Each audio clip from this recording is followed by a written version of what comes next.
All right, hello, and we are back. Welcome back to The Counselor, and I am your host, Sheldon Stovall. So, we're talking about child support. And why is this man smiling about child support? Well, my kids are way old enough now, so I don't have to worry about that anymore. All right, but today we have a couple of callers. One caller, are you there? Yes, I am. Hi, welcome to the show. So we'll be Thank you. getting to you right in a moment. So just wanted to kind of just recap a little bit. We've been going over some new facts as of 2022 with people who have been probably paying child support for years.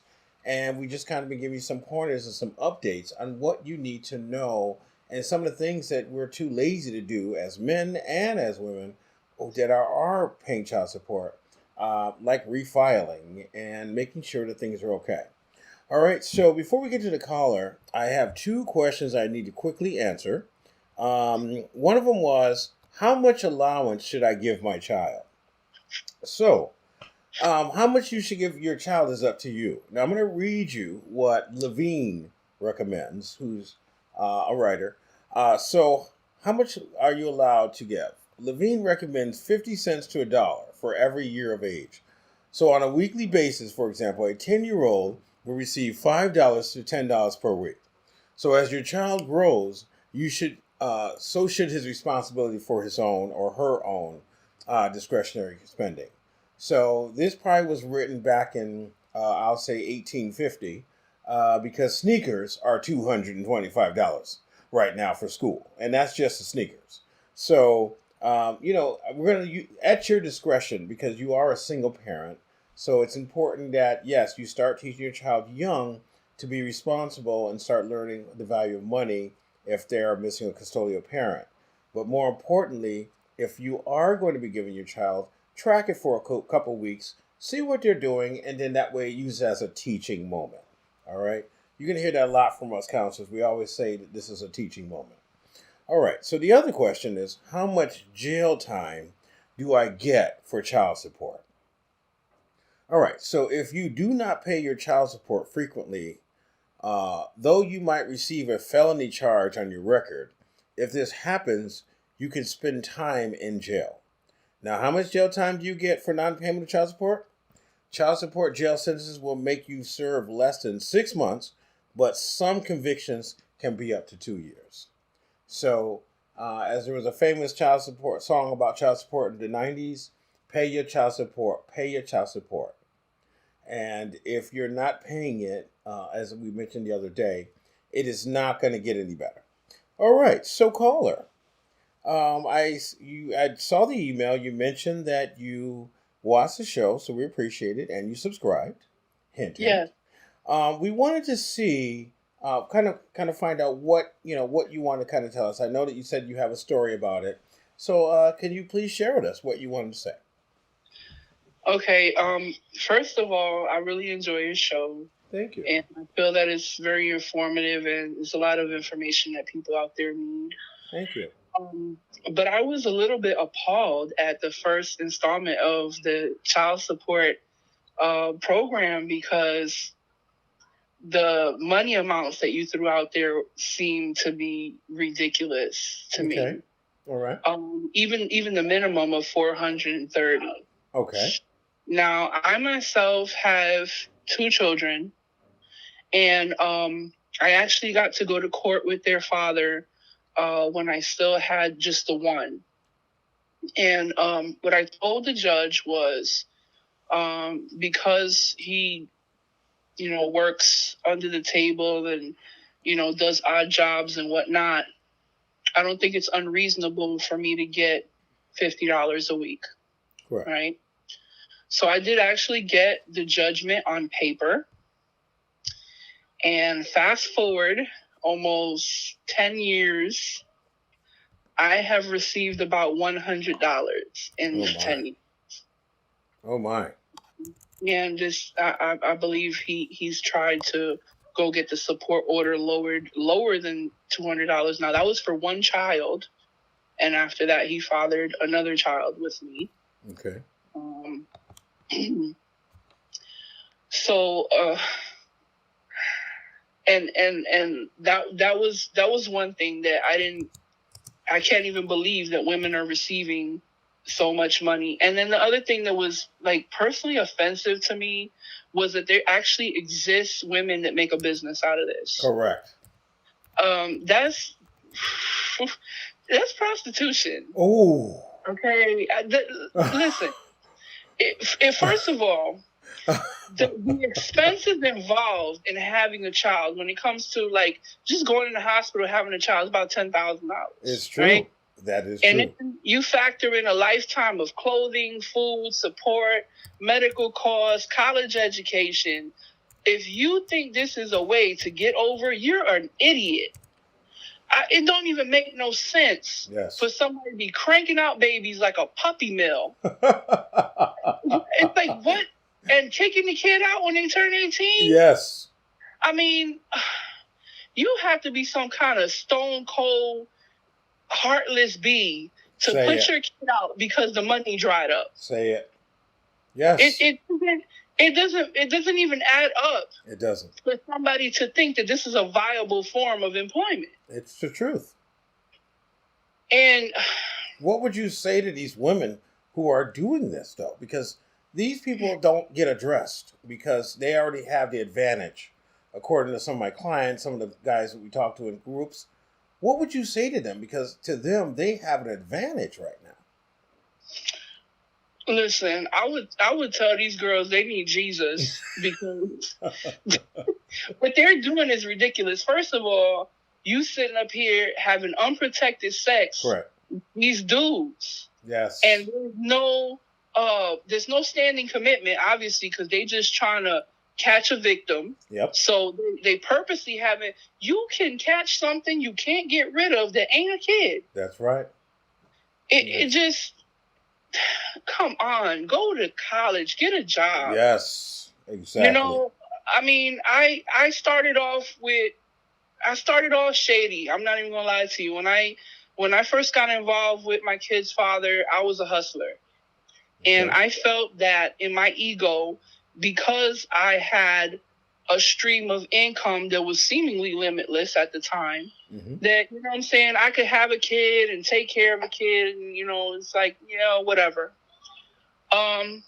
Later on, as I came to Christ, and obviously that sort of income was no longer an option for me, I got to feel the repercussions of my silly choices. Okay. And I had to really go to God in prayer and say, I'm sorry that I didn't do it your way. Okay. Because this is not cool, you know? And there's some other stuff, but I was on public assistance as well. And there's actually, I don't know if you're aware of this, but there's actually some loopholes. Okay. Like the worst type of men. Ooh. Because if you're involved with DTA, they pretty much is standard that you're supposed to get child support from the father. But if this man is domestically violent, or if this man has hit you, you know, verbally abused you, maybe even sexually assaulted you or something like that, there's actually a paper that you can sign to exempt from going after them for child support. Wow. Because it could be dangerous for you, is what you're saying. Because supposedly it's dangerous for you. Okay. But here's the thing. The child still has needs no matter what quality of man they came from. So just the fact that there's a loophole for people that don't even deserve it. Correct. It's just, it's offensive to me. It really is. So yes. And I want to interrupt you because I want to hear more. Now, let's talk about the $50 a week. Okay. So when I mentioned the $450 minimum, I mean, that's just, you know, with a large scale, like there's a huge ratio. You know, I know people personally who are paying way more than that, like thousands a week, you know, for their children from former relationships. So, you know, when I hear someone saying that they're barely getting $50 a week, how does that help you? It doesn't. I only got $50 twice in 10 years. Wow. Because apparently he worked at some kind of a day labor that involved his social security number, so they garnished what they could. Of course. And maybe they took more, but I never saw it. Did you? Well, you also mentioned that you had public assistance, and so regardless of sometimes how much he's paying, you're just going to get that amount that's stipulated to you. Because they require that anything that they pay out to the mother is paid back by the father. Correct. So the government doesn't lose. Correct. At all. They're going to get it one way or the other. Exactly. Correct. So what has that done for you, though? Like, did that, if you're talking to a young lady who's kind of going through the same thing, $50 a week, I mean, come on, that's nothing. Minus their allowance that you give them according to Levine. $50 a week, what would that do for you? And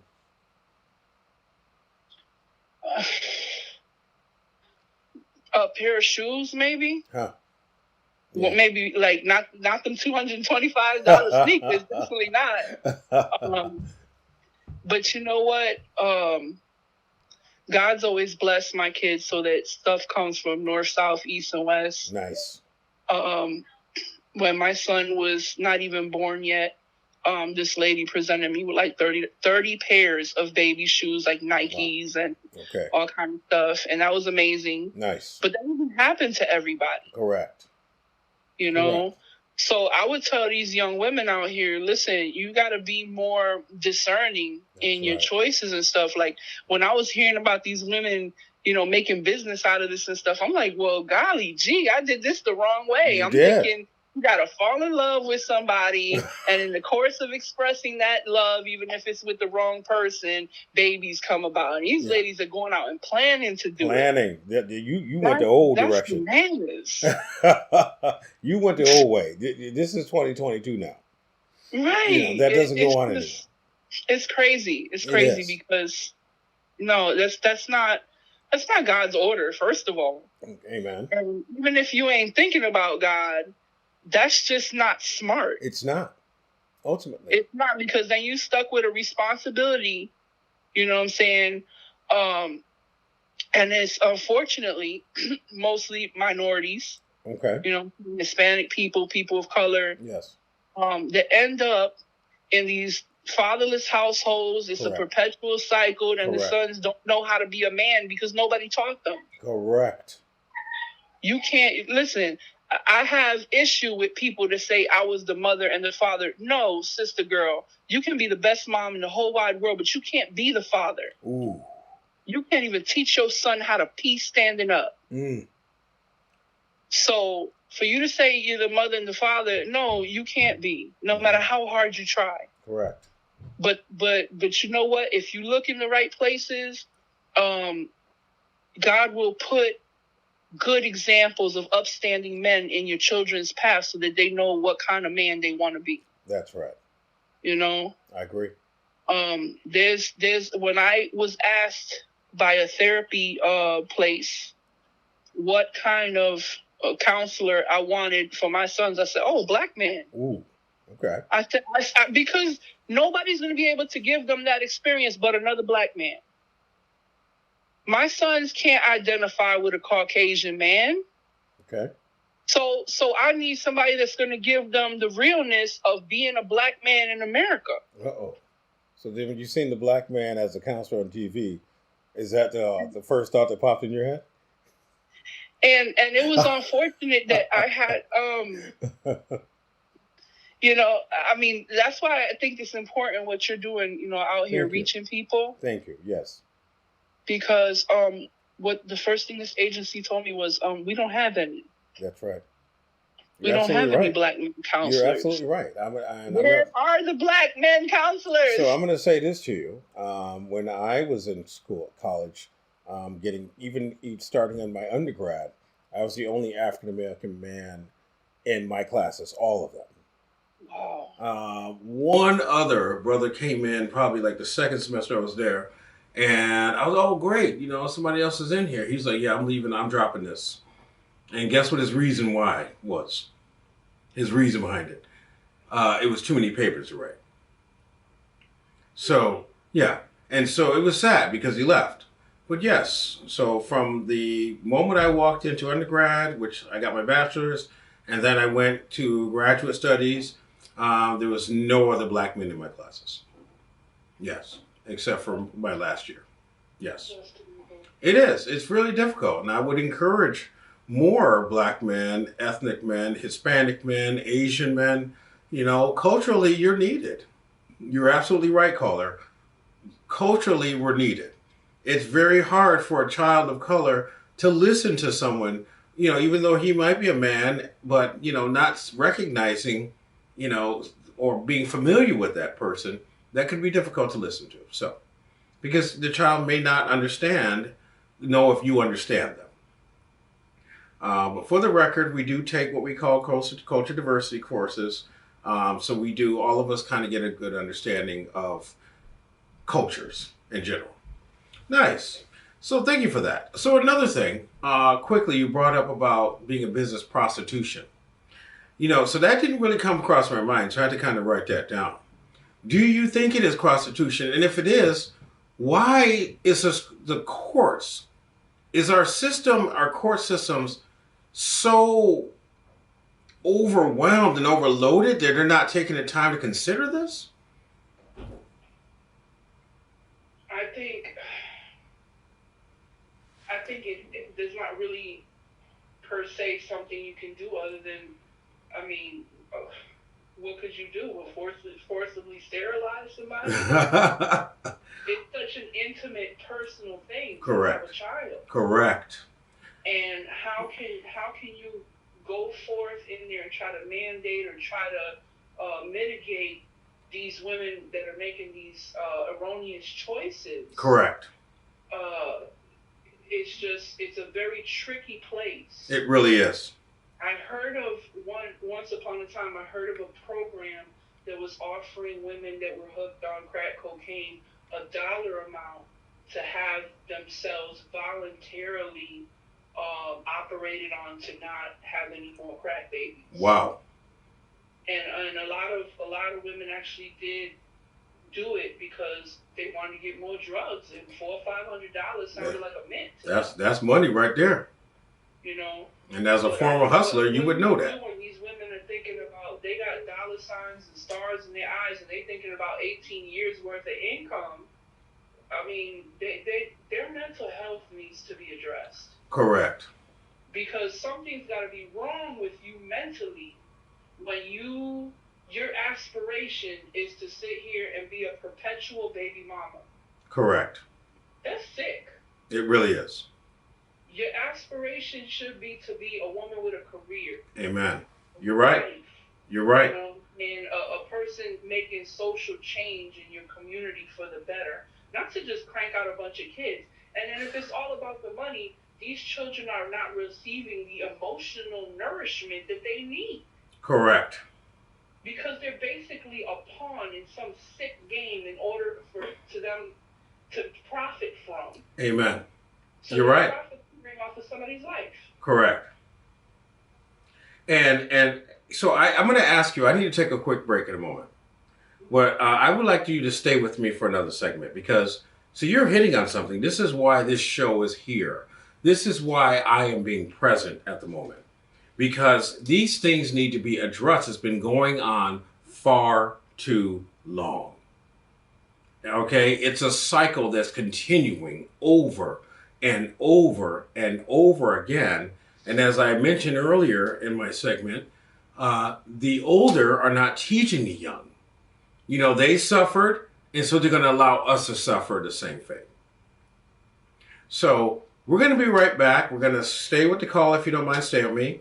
I want you guys to, as the caller did today, reach out. This is a really super subject. We're going to be a few weeks on this. We're going to actually expand on dealing with child support. The title in the beginning was Men Targeted, but as I'm speaking with the callers and listening to my audience and with questions, it seems like there's quite a few mothers and single moms who need some help too, or need some advice, or need encouragement. So if I can, please give us a call. The number is listed below on the screen. It's scrolling through. You can give us a call. You can email me at promo@thecounselor.net. I'm sorry, promo@thecounselor.live. Or you can slide up in my DMs. We'll be back. All right. And welcome back to The Counselor. And I am your host, Sheldon Stovall. And again, we're still with the caller. I asked her to stay for another segment because I think that what her message is very important.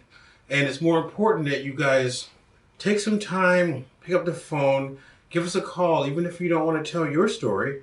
You can encourage someone else by giving us some advice or giving us some information because this is a real thing. These things are going on every day. So, caller, what I wanted to mention, now you said that you had your first child. What was your age bracket? I was. Oh, I'm trying to think right now. Okay. Late 20s. Okay, so you started late 20s.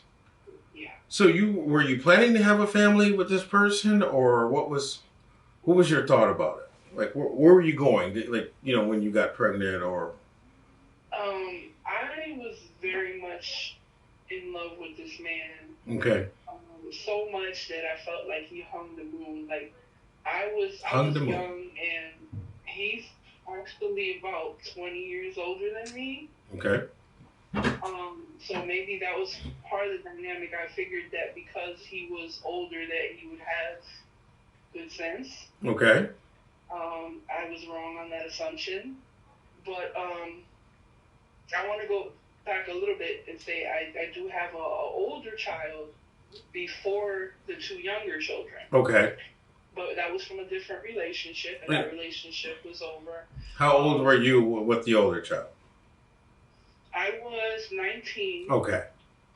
And then after that, it was a gap of about 9 years before I had the next child. Okay. So I desperately wanted to have a son. Mm-hmm. Because I already had a daughter, and I figured, okay, we're going to complete the pair, one of each, and then I'm done. Now, was that a unified a decision, or was that just something in your head that you wanted to do? We discussed this. Okay, good. Okay. It's just that because this particular person was a malignant narcissist. Ooh. So he told me everything that I wanted to hear.